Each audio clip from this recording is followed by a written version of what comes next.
Morning to all મિત્રો, આજના લેક્ચરમાં આપણે noise vibration, harshness and safety સબ્જેક્ટમાં ચેપ્ટર નંબર 6 હાર્શનેસ શરૂ કરવા જઈ રહ્યા છીએ. આ ચેપ્ટરની અંદર આપણે હાર્શનેસની અંદર સૌથી પહેલા ડેફિનેશન તેની કઈ છે તે જોઈશું. ત્યારબાદ પરસેપ્શન ઓફ રાઇટ કમ્ફર્ટ, એટલે કે જે રાઇટ કમ્ફર્ટ દરમિયાન તેની જે કોઈ પણ ધારણાઓ છે તેના વિશે ચર્ચા કરીશું. Effect and acceptable degree of harshness, હાર્શનેસની અસર કેવી છે અને તે કેટલા અંશ સુધી માન્ય છે તેના વિશે જોઈશું. અને સાથોસાથ psychological effect of noise and vibration, એટલે કે નોઇસ અને વાઇબ્રેશનની સાયકોલોજીકલ ઇફેક્ટ કેવી થાય છે તેના વિશેની ચર્ચા આપણે આ ચેપ્ટરની અંદર કરીશું. તો સૌથી પહેલા ઇન્ટ્રોડક્શનની અંદર જોઈશું definition.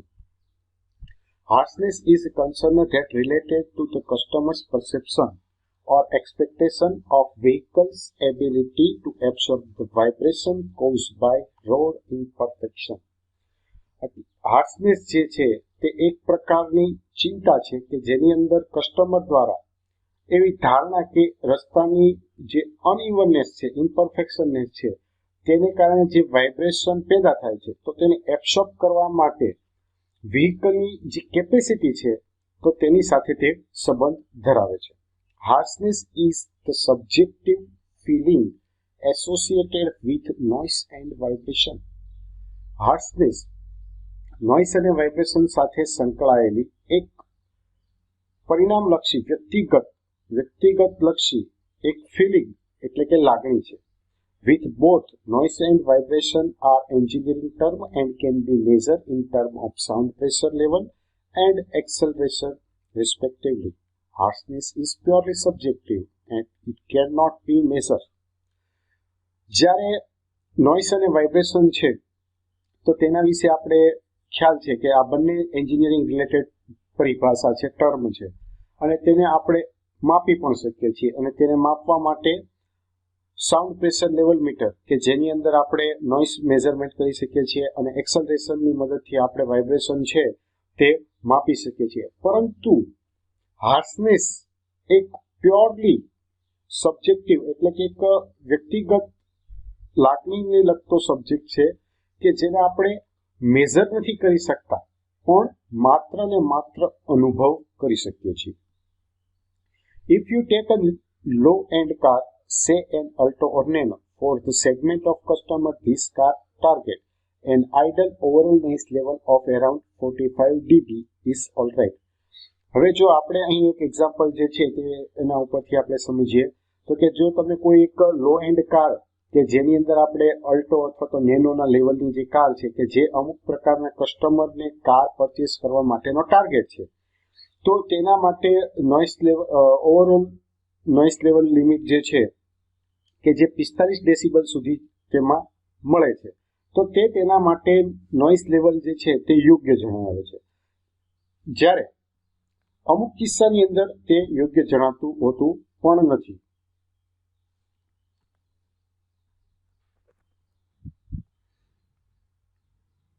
Generally, there won't be any customer complaint for this segment of car. On the other hand, take a Rolls-Royce Ghost customer. For such a customer, a 45 decibel of idle noise is harsh. એટલે કે અમુક સામાન્ય રીતે અમુક સેગમેન્ટની car માટે કોઈ પણ કસ્ટમરને કોઈ પણ જાતની ફરિયાદ હોતી નથી. જ્યારે બીજી તરફ આપણે હાઈ લેવલની અંદર વાત કરવા જઈએ તો અહીં આપણે એક્ઝામ્પલ તરીકે લઈશું રોલ્સ રોયસ ઘોસ્ટની કાર. તો જે કસ્ટમર આ કાર ખરીદશે તો તેને 45 ડેસિબલની જે નોઇસ ઇન્ટેન્સિટી છે, નોઇસ તીવ્રતા જે છે તે પણ તેને ઇરિટેશન કરતી હોય તેવું માલુમ પડે છે. હી વિલ ડેફિનેટલી કમ્પ્લેન, અને આવા કિસ્સામાં તે ચોક્કસપણે ફરિયાદ પણ કરશે. So even through objectively both noise are at same level, the harshness is different because the target customer is different. એટલે કે અહીં આપણે એ પણ જોઈ શકીએ છીએ કે જે બંને કારની અંદર નોઇસ લેવલ જે છે તે એક સમાન છે, પરંતુ તેની અંદર કમ્ફર્ટ જે છે તે અલગ અલગ જોવા મળે છે. એટલે કે હાર્શનેસ છે તે બંનેની અલગ અલગ છે, કારણ કે બંને કસ્ટમરનો ટાર્ગેટ અલગ અલગ છે. એટલે કે એક લક્ઝરિયસ કાર ખરીદનાર હોય અને બીજો વ્યક્તિ સામાન્ય હોય કે જે કાર ખરીદવા જ માંગતો હોય, તો આવા કિસ્સામાં બંનેને માટે કાર ખરીદવી એ કોમન ફેક્ટર છે, પરંતુ કયા પ્રકારની કાર ખરીદી કરવી તે બંનેના મુદ્દાઓ અલગ અલગ રહેતા હોય છે.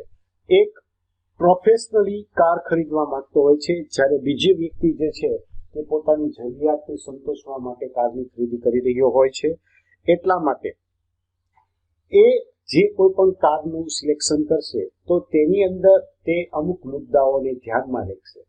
જ્યારે બીજો જે વ્યક્તિ હશે કે જે માત્ર દેખાડો કરવા પૂરતો અથવા તો પોતાનો શોખ માટે કાર પરચેસ કરી રહ્યો હોય, તો તે માત્ર કારની દેખાવ નહીં, પરંતુ તેની અંદર જે અમુક મુદ્દાઓ જે મહત્વના રહેતા હોય છે તો તેના ઉપર પણ ફોકસ કરશે. એટલે કે જે રીતે માઇન્ડ સેટિસ્ફેક્શન બંને કસ્ટમર માટે અલગ અલગ હોય, તો તે રીતે તેનાની હાર્શનેસ જે છે તે પણ અલગ અલગ હોય છે. Again, what is harsh for one person may not be harsh for another. ફરીથી આપણે એક વસ્તુ એ પણ જોઈ લઈએ કે એક વ્યક્તિને એક આ વસ્તુ છે તે સારું લાગતું પણ હોય, જ્યારે બીજા વ્યક્તિને તે સારું લાગે તે જરૂરી પણ નથી, એટલે તેને ખરાબ પણ લાગતું હોય. For another example of Ferrari, it has a signature engine noise which is very high. હવે આપણે જે પહેલું એક્ઝામ્પલ જોયું કે જેની અંદર ટાટા નેનો અથવા તો અલ્ટો, આ બે કારની અંદર ની કમ્પેરિઝન ડાયરેક્ટ આપણે રોલ્સ રોયસ ઘોસ્ટ જોડે કરી. હવે અહીંયા એક આપણે બીજું એક્ઝામ્પલ લઈએ છીએ અને તેની અંદર આપણે ફરારીની વાત કરીએ છીએ. તો ફરારીની અંદર જે સિગ્નેચર એન્જિન છે કે જેની અંદર એન્જિનનું નોઇઝ લેવલ છે તે ખૂબ જ વધારે છે. Most sports car enthusiastic like a Ferrari for this particular noise. અને સામાન્ય રીતે દરેક તેના સિગ્નેચર પ્રકારના જે નોઇઝ છે તેને કારણે મોટા ભાગના જે સ્પોર્ટ કારના જે ચાહકો હોય તો તેના માટે આ પ્રકારની ફરારી કાર સિલેક્ટ કરતા હોય છે. While there are a lot of other people who would prefer a much quieter sport car. જ્યારે અમુક એવા પણ વ્યક્તિઓ છે કે જે ખૂબ જ શાંત ટાઈપની ક્વાઇટર સ્પોર્ટ કાર પણ પસંદ કરતા હોય. એટલે કે અહીં ફરીથી આપણે એમ કહી શકીએ કે વ્યક્તિના માઇન્ડસેટ પ્રમાણે વ્યક્તિ કયા પ્રકારનું વ્હીકલ ખરીદવા ઈચ્છે છે તે પણ મહત્વનું રહેલું હોય છે. નેક્સ્ટ આગળ જોઈએ આપણે પરસેપ્શન ઓફ રાઇડ કમ્ફર્ટ, એટલે કે મુસાફરીની સાનુકૂળતાના જે પૂર્વ ધારણાઓ છે તેના વિશે. Harshness is usually the result of, harshness છે તે મુખ્યત્વે નીચેના મુદ્દાઓને પરિણામે ધ્યાનમાં લેવાતું હોય છે. First one is deterioration of vehicle component, એટલે કે વ્હીકલના જે કોઈ કમ્પોનન્ટ હોય તો તે બગડી ગયા હોય.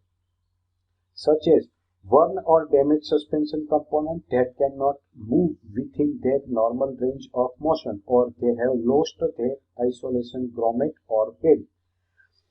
Deterioration vehicle component ની અંદર વાત કરીએ તો જો સસ્પેન્શન સિસ્ટમની અંદર કોઈ પ્રકારનું કમ્પોનન્ટ ડેમેજ થયું હોય અથવા તો તે ઘસાઈ ગયું હોય તો તેને પરિણામે તે તેની નોર્મલ રેન્જ સુધીની મોશન જે છે તે કરી શકતું નથી, અથવા તો તે પોતાના આઇસોલેશન ગ્રોમેટ અથવા તો બેરિંગ જે છે તે પોતાનું કામ યોગ્ય રીતે ના કરી શકતા હોય. Second one is modification of original equipment, એટલે કે જે મૂળ જે વસ્તુ છે તેની અંદર ચેન્જ કરી અને તેનું મોડિફિકેશન કર્યું હોય. Such as oversize tyre or heavy duty spring and shock, એટલે કે વ્હીકલની અંદર મોડિફિકેશન કરવામાં આવેલું હોય તો આવા કિસ્સામાં તેની અંદર તમને જે કેપેસિટીના ટાયર વ્હીકલના મેન્યુફેક્ચરર દ્વારા પ્રોવાઈડ કરવામાં આવ્યા હોય તો તેની જગ્યાએ તમે બીજા જ કોઈ ટાયર ઉપયોગ કરતા હો અથવા તો મોડિફિકેશન દરમિયાન તમે એવા પ્રકારના સ્પ્રિંગ ઉપયોગ કરી હોય તો તેને પરિણામે પણ તેની અસર જોવા મળતી હોય છે. Next one is improper tyre inflation, એટલે કે ટાયરની અંદર અયોગ્ય હવાનું પ્રમાણ. Over and under inflation tyre can cause a harsh tyre, એટલે કે વ્હીકલની અંદર જે ટાયર ઉપયોગ કરીએ છીએ તો તેની અંદર હવાનું પ્રમાણ જો વધારે હોય તો પણ તે મુસાફરી માટે કષ્ટજનક છે અને જો ઓછું હોય તો તે પણ કષ્ટદાયી છે. એટલે કે પ્રોપર ટાયરનું જો ઇન્ફ્લેશન હોય તો આવા કિસ્સામાં રાઇડ કમ્ફર્ટ જે છે તે આપણને મળી રહે છે. Advance electronic listening device such as chassis ear can be used to quickly identify a noise and its location under the chassis while the vehicle is being road tested. Chassis ear જેવા advance electronic listening devices, એટલે કે આપણે સાંભળવા માટે જે પણ ડિવાઇસીસનો ઉપયોગ કરીએ છીએ તેના વિશેની વાત કરવામાં અહીં આવી છે. તો તેનો ઉપયોગ ચેસિસ અંતર્ગત જે અવાજ અને તેના સ્થાનને ઝડપથી ઓળખવા માટે ઉપયોગ કરી શકાય છે કે જ્યારે આપણે વ્હીકલનું રોડ ટેસ્ટિંગ કરી રહ્યા હોઈએ. This versatile device can identify the noise and location of the bad wheel bearing and various problems in differential transmission, CV joint, brake, leaf and coil spring, transfer case, pinion bearing and carrier bearing. અને આ પ્રકારે જે અલગ અલગ પ્રકારની જે device છે કે જેની અંદર નોઇઝનું લેવલ જે છે તે આપણે આઈડેન્ટિફાઈ કરી શકીએ છીએ અને તેનું લોકેશન કઈ જગ્યાએ છે તે પણ જાણી શકીએ છીએ. એટલે કે જો કોઈ પણ પ્રકારના વ્હીલ બેરિંગ ખરાબ થઈ ગયા હોય અથવા તો ડિફરન્શિયલ ટ્રાન્સમિશનની અંદર અલગ અલગ પ્રકારના પ્રોબ્લેમ આવેલા હોય, સીવી જોઈન્ટની અંદર ખરાબી હોય, બ્રેક સિસ્ટમ હોય, લિફ્ટ અને coil spring, transfer case, pinion bearing અથવા તો કેરિયર બેરિંગની અંદર જો કોઈ પણ પ્રકારની સમસ્યાઓ ઉદ્ભવતી હોય તો એવી તમામ સમસ્યાઓ જે છે તે અહીં રોડ ટેસ્ટિંગ દરમિયાન આપણે આઈડેન્ટિફાઈ સરળતાથી કરી શકીએ છીએ. For example, the chassis ear has a 6-position input selection control switch with 6 microphone clamps that are attached to 16-foot lead. The lead are secured to vehicle with clamp and velcro tie. દાખલા તરીકે અહીં વાત કરવા જઈએ તો chassis ear જે છે તે પોતાની ઇનપુટ પોઝિશન હેઠળ નક્કી કરવામાં આવેલા સિલેક્ટેડ કંટ્રોલ સ્વિચ સાથે 6 માઇક્રોફોન ક્લેમ્પ કરવામાં આવે છે કે જે 16 ફૂટની લાંબી લીડ સાથે જોડેલા હોય છે અને આ લીડ ક્લેમ્પ અને વેલ્ક્રો જે છે તે વ્હીકલની સાથે લગાડવામાં આવતા હોય છે. The chassis ear provides instant comparison between any of the 6 channels during the road test. The unit is equipped with headphones and that block out the surrounding noise. Chassis ear road test દરમિયાન આ જે 6 microphone છે તેમાંથી કોઈ પણ ચેનલની અંદર એકબીજાની સાથે કમ્પેરિઝન તાત્કાલિક પૂરી પાડે છે અને તેના માટે એક હેડફોન વાપરવામાં આવે છે કે જે આજુબાજુના અવાજ છે તેને દૂર કરે છે અથવા તો તેના આજુબાજુના અવાજ વિના તે પ્રોપર કમ્પેરિઝન જે સાઉન્ડનો કરવાનો હોય તો તે કરી શકતું હોય છે. તો મિત્રો આજનો લેક્ચર આપણે અહીં સુધી રાખીશું. નેક્સ્ટ લેક્ચરની અંદર આપણે effect and acceptable degree of harshness વિશે ચર્ચા કરીશું.